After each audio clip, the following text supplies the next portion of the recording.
Alright, this is 11.5b video, and we're continuing on doing our pH. Now we just stopped with log with our hydronium ion. Let me get my stuff together here. And we had set that equal to negative 5.6. Alright, now we just have to change this to exponential form. Alright, this here, we don't really care that it's a letter with a plus sign with brackets around it. Doesn't really matter. It's kind of like log of 100 equals 2. You know, this 100 here is a number, just like this is a letter. Doesn't really matter. And let's change it to exponential formation. So 10, because that's the base there, to the negative 5.6 equals h plus. Okay, so now we put that in our calculator. 10, we use our 10 to the x there, so we put a negative 5.6, click on that button, and you should get a number like 2.5 times 10 to the negative 6 as an answer.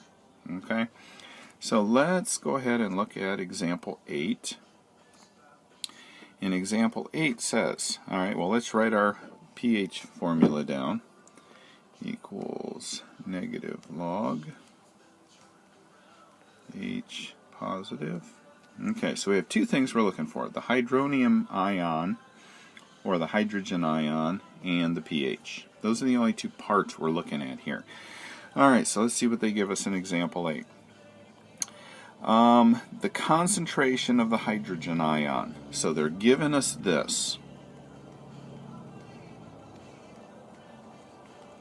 Okay, so don't forget the negative there. And so they're giving us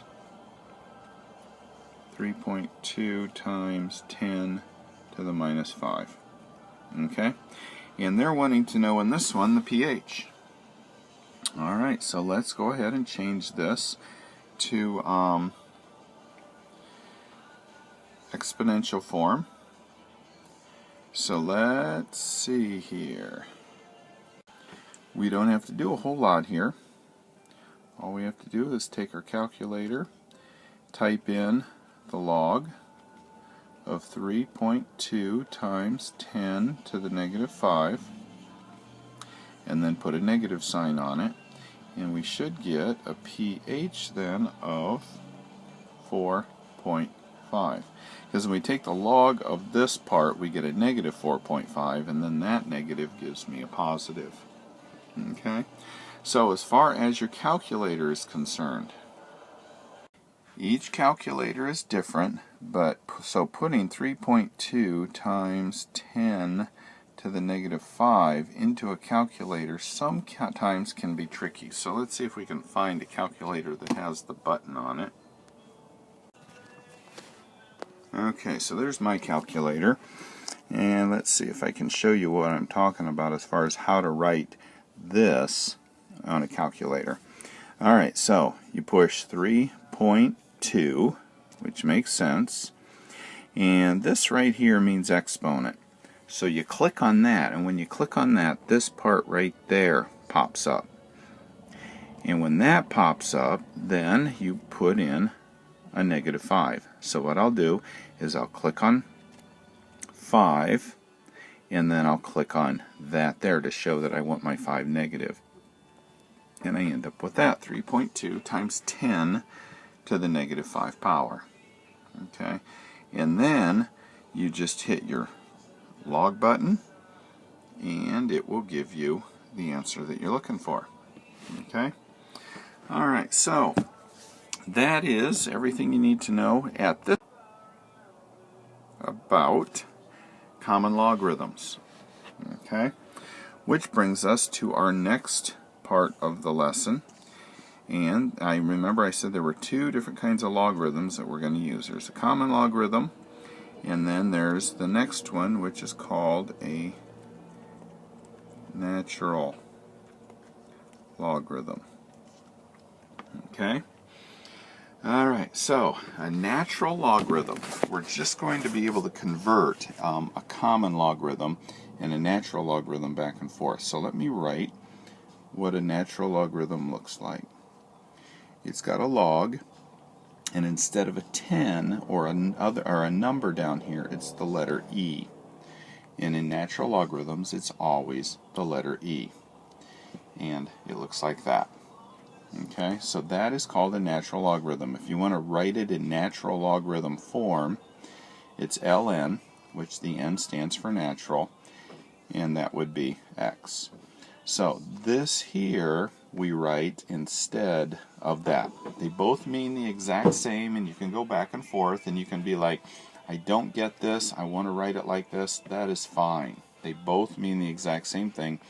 It's just the one on the right is more of a shortcut. Alright, so the whole E thing, what the heck does that mean? Alright, so what does pi equal? Pi equals 3.1415 ... So we have a symbol, we have a Greek letter to represent a number. Okay? With the E, it's the same thing. E represents a number, and we just use the letter E because it's easier to write the letter E than it is to write the number that E represents. Because E represents 2.71828 ... in forever and ever. So instead of writing 2.71828 every time we want to put a natural logarithm down there, we just use the letter E. Okay, and that represents this number. Your calculator will do that for you. You don't have to remember what that represents or anything else. You just have to be able to push the right button on the calculator. Alright, so a lot of the same rules, well, all of the same rules apply with common logarithms and natural logarithms. So if you learn the rules for common, you've got the rules for natural. So, for example, e to the 0 power equals 1, because anything to the 0 power is 1. E to the first power, well, anything to the power of 1 is going to be itself, right? Let's see, ln of e, that equals 1, okay? Because all that's saying is e to the 1 equals e, right? Because log e of e, alright, so because if we take this and change it to logarithmic form, to a common log, remember I said the ln means log of e, and then that is going to go there, and anytime you have these together, that's going to equal 1. Okay, so if we have ln of 1, what that equals 0, because again, let's change it to net common log. Okay, so instead of ln, we're going to write log of e of 1. And what does that equal? Well, e to some power equals 1.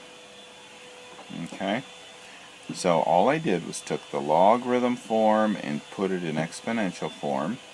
So anytime we have a letter or a number or anything to what power is 1? Well, when that is 0, when this exponent is 0, it doesn't matter what this is, it's going to give you 1. So that's how they got part D. Alright, so let's keep going here. We're going to end up with a third video at this point, aren't we?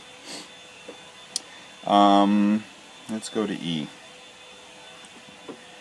ln e cubed equals 3. Because again, if we write this in logarithmic form, or common log form, so instead of ln, we're going to write that e cubed. So remember back in some of your postulates, these two next to each other means your answer is just 3. And let's see, even if we have something like, what does that equal? Well, write it in log or common log form. And again, these are next to each other, so our answer is just t. Alright, so the rules are all the same. with natural logarithms as common logarithms. Let's move this out of the way. I might use it in a little bit. One thing I learned is I can make these things real little, move them out of the way, and then bring them back and make them big so they don't get in my way. Okay, so let's look at example number 10. Use the properties of logarithms to expand the expression.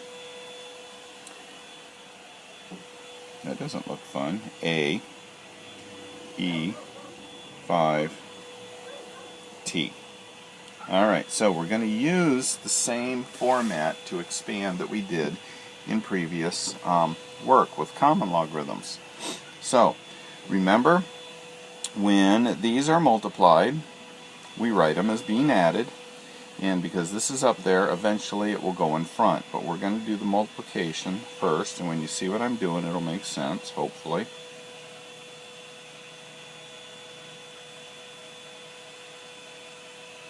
Okay, so you see how I split those apart? The A and the E I split apart because they're multiplied, so I added them. Now I'm going to take the 5t and put it in front, remember?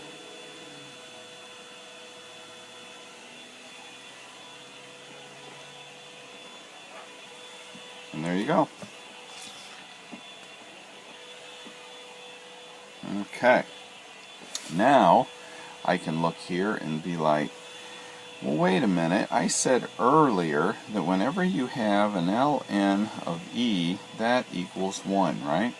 And I have an ln of e right there. So ln of a plus 5t times 1, or actually we can get rid of that.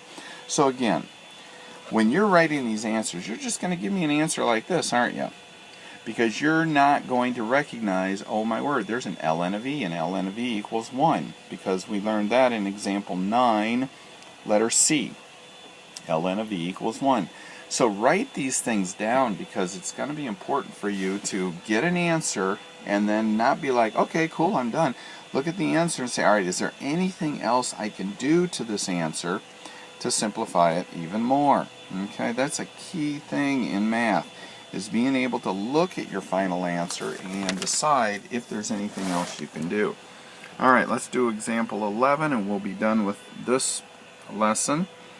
So, if ln of 2 equals 0.6931 and ln of 3 equals 1.0986, they want us to find ln of 6 using this information. Alright, so since ln of 6 is the same as 2 times 3, we can put ln of 2 plus ln of 3. Okay, so what I did is I took the 2 times 3, two numbers multiplied together to give me 6, 2 and 3, because I wanted those because when I look up here I know the ln of 2 and I know the ln of 3 is that and that. So if I can split that 6 up into 2 times 3, then I've got some stuff here. Alright, so ln of 2 I said was 0.6931 and ln of 3 is 1.0986. Add those two together and I'm done. Okay, the next one says, what is ln of 0.5? And again, this is just all the tricky stuff. I'm going to go really fast here. I only have like a minute. ln 0.5 is the same as 1/2, which is the same as ln of 1 minus ln of 2. Well, what is ln of 1? If you look back on the previous page, you find out that's 0, and ln of 2 is 0.6931. So 0 minus that is your answer. Alright, so your final one is ln of 8. So we're going to change ln of 8 to 2 cubed. And then that gives us 3 ln of 2. 3, we know ln of 2 is 1.0986. And we just multiply those. So see what I did is I changed this to 2 cubed. And then I've got my 3 here, and it goes in front of here. And I know ln of 2 is this, so I multiplied this, whatever, this here, times 3 to get my answer there. So, anyway, some of them are a little tricky. but I think you'll be good. So that's it for lesson 11.5.